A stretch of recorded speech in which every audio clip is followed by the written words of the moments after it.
suite intéressé à la gymnastique chinoise de type Qigong.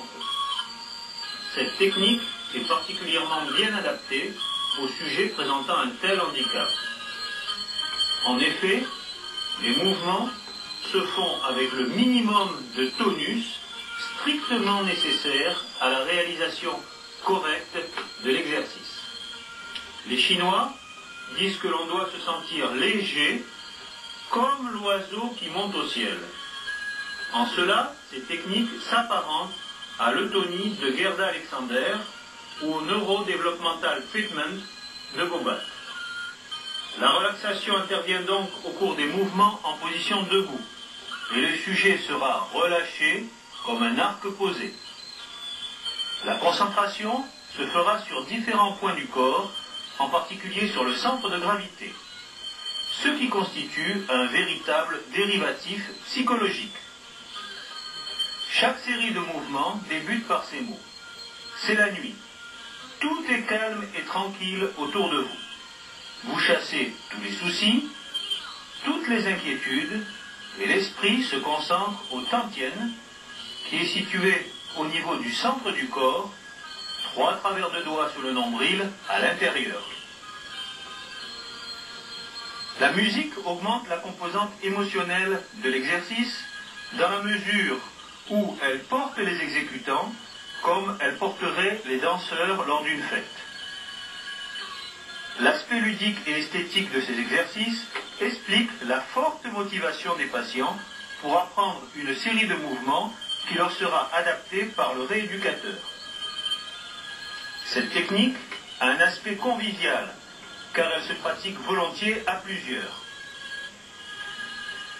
Chaque participant effectue son propre programme qui lui a été adapté en fonction de son handicap, mais il y a tout de même une nécessité de synchronisation la plus parfaite possible entre tous les participants. La mémoire gestuelle est donc mise à contribution, puisque l'enchaînement se fait dans un ordre précis, comme dans un ballet. Le mouvement sera continu, comme le fil de soie qui se déroule d'un cocon. Mais le Qigong médical va bien au-delà de l'aspect esthétique et ludique. Il s'agit d'une véritable éducation posturale, d'une correction permanente de l'attitude. Faire 30 minutes de Qigong, c'est faire une demi-heure d'éducation posturale.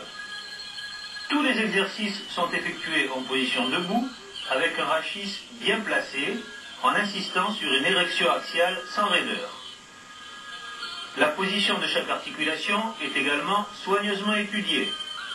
Ce souci du bon placement évoque irrésistiblement le travail effectué par Françoise Mézières. On dit que le Qigong fait partie des gymnastiques douces, car les gestes sont effectués lentement, lents comme les nuages qui passent dans le ciel, dit le proverbe, ce qui diminue considérablement le risque de faux mouvements. De ce fait, il y a peu de contre-indications, et à condition de savoir adapter et de simplifier certaines séries, eh bien cette technique peut être effectuée sans danger par des sujets handicapés ou même des sujets très âgés. La coordination des membres supérieurs et inférieurs sera introduite progressivement. On voit sur ce film la différence entre l'exercice simplifié et adapté au cas particulier et l'exercice effectué dans toute sa rigueur par le professeur. L'équilibre, qui peut être défini comme l'application de la coordination au contrôle du déplacement du centre de gravité dans le champ de la pesanteur, intervient de manière très importante dans le Qigong. Aussi bien pour tenir certaines positions unies ou bipodales, que pour assurer les transferts du poids du corps d'un pied sur l'autre et pour effectuer les changements de position, par exemple pour passer de la position accroupie à la position debout. Cet équilibre doit être coordonné avec les mouvements des membres supérieurs et du tronc. Les assouplissements ne sont pas oubliés, puisque les mouvements effectués permettent l'étirement des principales chaînes musculaires et des chaînes aponeurotiques. La respiration spécifique du Qigong permet un massage des organes intra-abdominaux par une alternance de pression et de dépression à leur niveau. Elle permet également une prise de conscience et un renforcement des muscles du plancher périnéal, qui sont sollicités à chaque inspiration et qui doivent se relâcher sur l'expiration. On évite ainsi la distension du périnée lors de l'augmentation de pression intra-abdominale inspiratoire.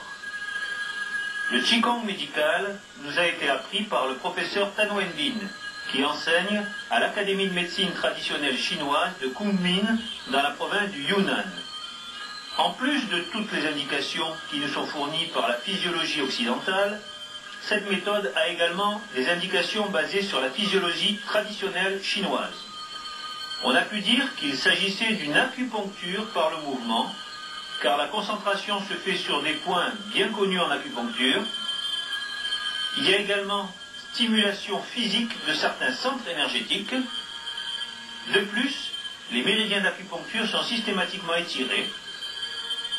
La musique elle-même participe à l'harmonisation des 5 éléments par les 5 tonalités traditionnelles.